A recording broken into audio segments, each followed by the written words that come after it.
Right Honourable Speaker, in the last parliamentary sitting,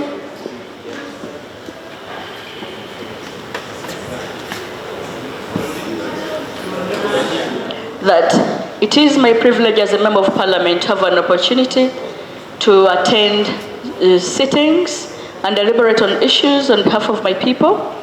But the last parliamentary sitting, Right Honourable Speaker, I was carried out of house in a very brutal way.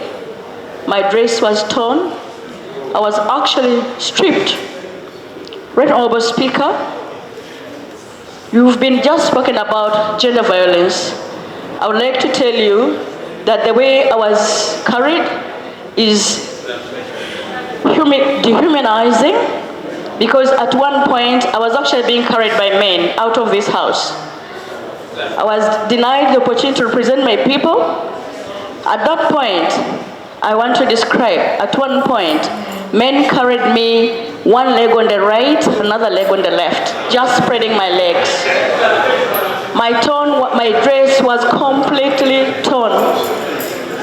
Right Honourable Speaker, when I was thrown out of that house, the door behind you, I was actually carried what they describe to be jack by the jack. It's easy to carry man by the jack. Carrying by the jack is holding someone by the pants. But carrying a woman by the pants, Right Honourable Speaker, you know what it feels like. Right Honourable Speaker, two things. Number one, I was denied the opportunity to stay in the house and represent my people. Two, my people were disenfranchised. I should have been here to speak for my people. 100,000 people from Butambala were disenfranchised.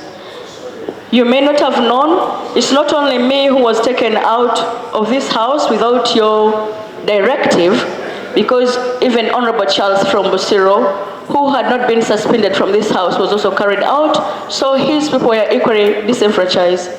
Right Honourable Speaker, the point of privilege number one I'm raising is I'm wondering why I was denied the opportunity to represent my people in this house at the time when they needed my voice most. Number two, Right Honourable Speaker, my dress was torn, and I want to lay on table for purposes of investigation. Right Honourable Speaker, you've been speaking about gender violence. We must walk the talk. We should not only talk about things that we're unable to do. This dress had been bought that day when I was coming to Parliament. I was coming from the constituency, and I didn't have time to go to my home to dress up. I quickly went to the shops to buy something. This tearing is at the breast part, If someone tears a dress at the breast part, by this time you can wonder where my breasts were. A Muslim woman who covers herself and only leaves out the face and the palm. This dress was also torn from the lower part up this point. All the thighs were spread out. Right Honourable Speaker, why I want to lay this on table is for you to direct an investigation on who are the people that laid hands on me in a way that was so dehumanizing. For a Member of Parliament, not outside Parliament, but in this august house. With your permission, Right Honourable Speaker, I beg to lay my dress. First, don't lay it, because I'm not. Honourable members, I made a statement in the last sitting that I did suspend members, and when I suspended the members, I did not order for any arrest of any person. I suspended the members, they left, and what Honourable Aisha can do is to bring a substantive motion to that effect on what happened that day. You don't have to lay, because you need a substantive motion on that. And as I said the other time, I left the chambers, and I'm happy you know that I left the chambers. I came back. I don't know what happened. Right Honourable Speaker, I don't know what the motion would speak to. I only pray that your office investigates On who else rules this parliament other than the rules and yourself? That is exactly what the motion should say, that there should be an investigation to what happened.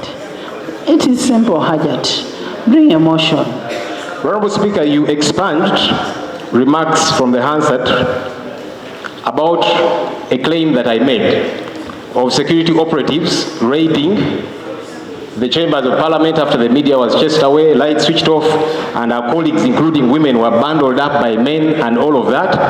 And I said, right, Honorable Speaker, who are these? Who, in my view, were security operatives?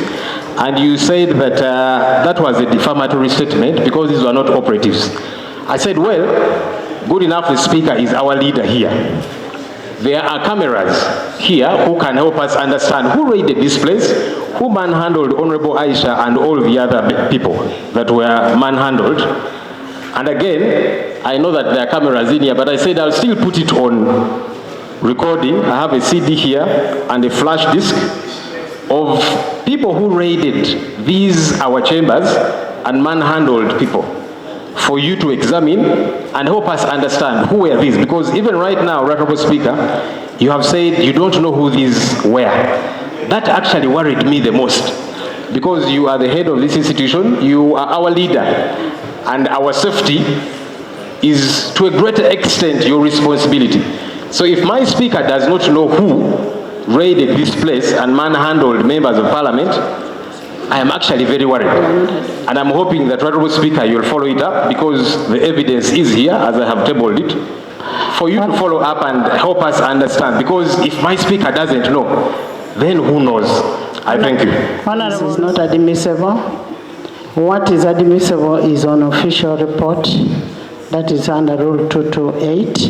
What you could do, please write to the Clerk of Parliament and ask the Clerk of Parliament for all what happened in the proceedings of Parliament on that day. So please do that. Opposition brought CDs and flash discs. You did not receive them. But Madam Speaker, let me give a short background, because we are the one who hosted the President of Uganda Law Society, and he gave almost a 30-minute speech. Just something was picked and put on social media. He had said that actually the reason he was bothered was that the DPP, instead of helping the women who were not allowed to ease themselves for 14 hours, and their knickers were pulled down by male UPDF soldiers, instead a fellow woman sanctioned charges of terrorism against them. That's what the President of Law Society was addressing. And this problem was much more serious than that. So the procedure issue I am raising, Madam Speaker, a while ago you said you're on procedure, they can't raise order, so you have forgotten quickly.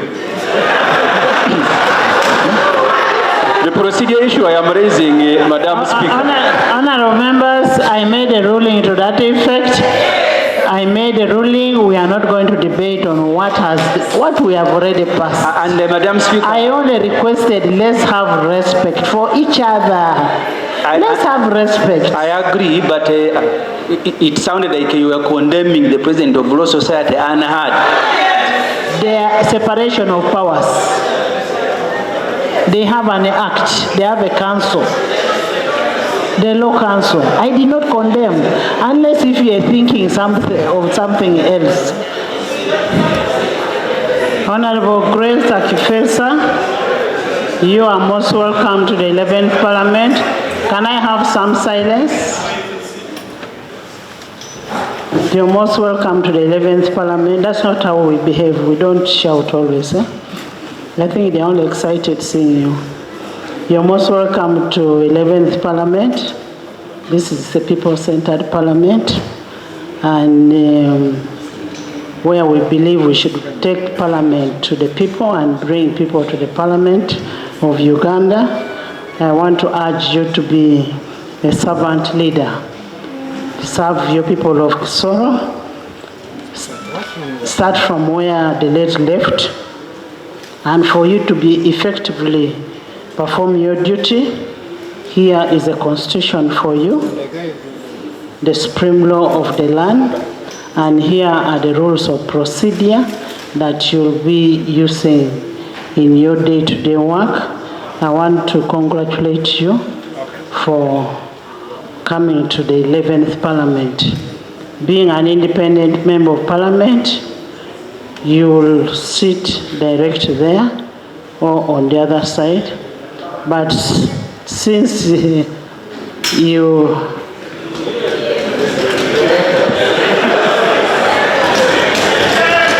independent member of Parliament, please, you're my member of Parliament, you're independent, please go and sit in the middle there.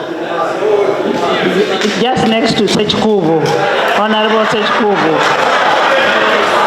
Next to Honorable Sechkubo.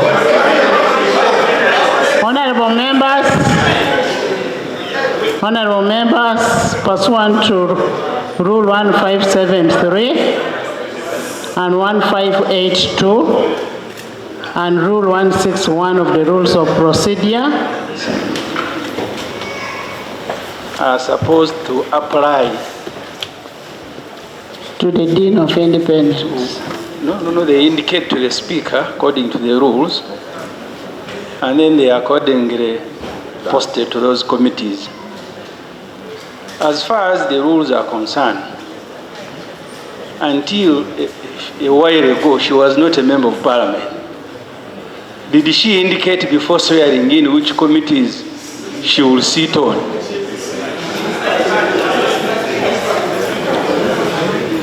I am just drawing the attention of the Speaker to the rules. I know in NRM you follow no rules. That's why you are excited.